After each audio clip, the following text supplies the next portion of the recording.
Hello there, ladies and gentlemen. I hope you're all having a fantastic day. If you don't know who I am, my name is Aram. I am a real estate agent, investor, consultant, and whatever the hell else I am here in the Chicagoland area. And I come to you twice a week, twice a week with some type of valuable content, vlog style, and some educational. Today's educational, and if you got something out of this video, please like, comment, subscribe. It helps the channel grow and get more information out to newer agents out there. Okay, let's get down to business. Title at hand: How to Lose Clients as a Real Estate Agent. I'm gonna give you step-by-step things to avoid so that way you don't lose clients and have big problems with your clients. The number one way to lose clients in real estate, in my personal opinion, is when you start making decisions for your clients. Never, ever, ever, ever, I'm gonna say it one more time, ever make a decision for your client. You know why?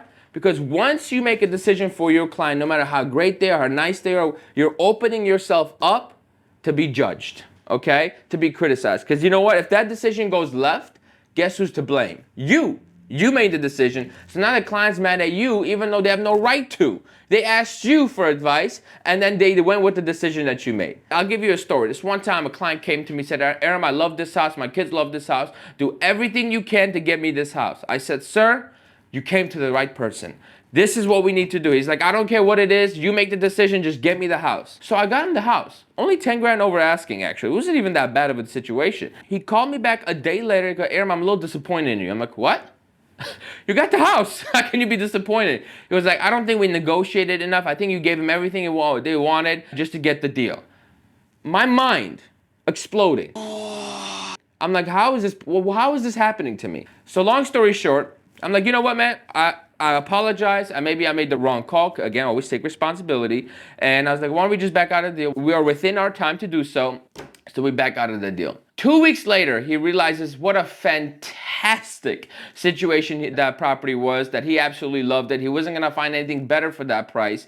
And he was like, Aram, give me that house back. I'm so sorry. I'm like, can't do it no more. It's gone. It's gone. And from that point on, I learned to never make a decision for a client. I almost lost that client too. Thank goodness that 2 weeks later, he realized that that house was his dream house and he needed it. Otherwise, I have a feeling I would have been gone. The second way to lose clients in real estate is when you're just not listening to them, thinking that they don't know what they're talking about. For example, if you ever use this phrase, oh, you don't want this house. Oh, you don't need this. Oh, you don't blah, blah, blah.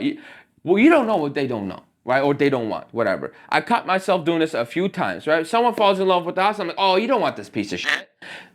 Problems. Fastest way to lose a client is to tell somebody what they can and cannot do, right? One way to go around it is, okay, if you know it's in a flood zone, I'm like, hey man, it's totally your decision. Again, I'm not gonna make a decision for you. It's totally your decision if you wanna go with your house. I just wanna give you the options here. Generally speaking, homes in a flood zone are a little bit more difficult to sell and they really don't go up in value as much because of the difficulty of the sale on the back end. So just know that before you go in, and you're gonna have flood insurance. I personally don't like it because it worries me, but whatever you're comfortable with is fine by me.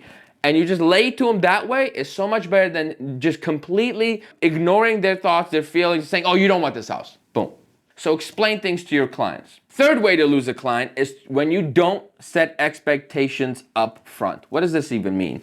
Buyer consultation. This is me setting expectations up front. Listing presentation. It's me setting expectations up front. And what it looks like is me explaining every scenario that could happen and how we deal with every single scenario before any of them happen.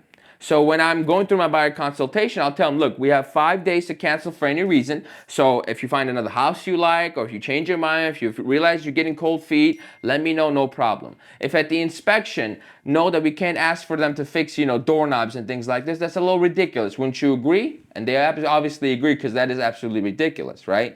So that way, when it's time for an inspection on the house and he asks me to do something ridiculous like doorknobs or light bulbs, I'm like, hey man, remember we talked about this. We can't ask for little things like this. The goal is to get the hot water heater replaced, etc., etc. Same for listing presentation. I'm setting expectations up front as to what is going to look like when we hit the market. In 2 weeks, this is the amount of traffic we expect to know if we're priced right and we're going to sell. If in 2 weeks we're getting literally 0 showings, I'm going to call you on day 15 with the price reduction. So I'm setting all that up so that way I'm not surprising my clients with anything. Number 4, and this is a major pet peeve of mine, not responding to your clients on time. Reply to their messages, answer their phone calls, address their concerns, communicate with your clients as much as you can, as often as you can, especially if they have a deal under contract. A lot of agents make this mistake, me included, is once the inspection is done to closing, there's like a 2 to 3 week like dead zone where the lender's doing their thing, it's in an underwriting, the appraisal's going out, there's really nothing happening. And the client is they have no idea what's happening. So when they text you, respond diligently. Or you should maybe take initiative and text them first. Hey, happy Monday, just want to let you know this is where we are with the process. And next week, I'll give you an update. Boom, nothing's going on, nothing catastrophic, business as usual, boom, move on. I personally pride myself on my response time. If a client texts me, I reply to them on most cases in under a minute, but on average in less than 5 minutes. So imagine, what agent are they going to enjoy working with the most? The person where they text, Aram, can you show me this house tomorrow? Me reply, absolutely, what time? Instantly, versus, Aram, can you show me this house tomorrow? It's now tomorrow afternoon. Hey, I'm so sorry, they want a 24-hour notice. Can we see it the following day? Well, asshole, I texted you yesterday. So the fourth way to lose clients in real estate is bad communication, not responding to them on time, and everything that goes along with that.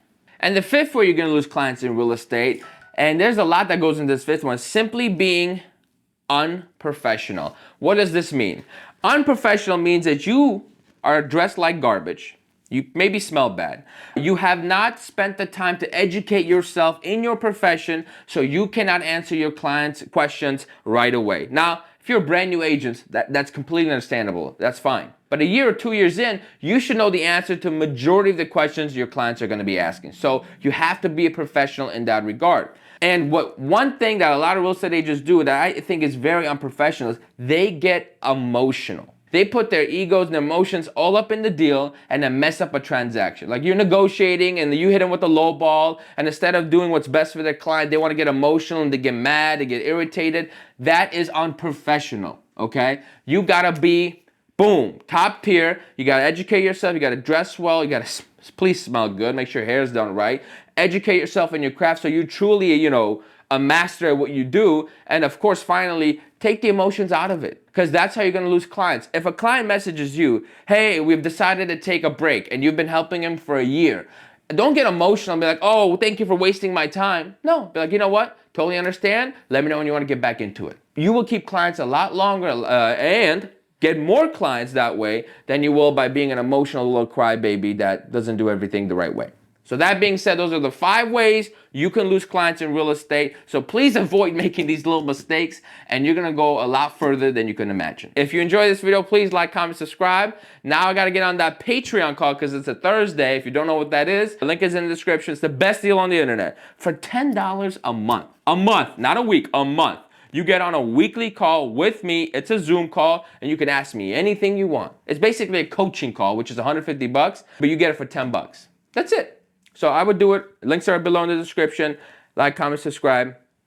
I'll see you next time.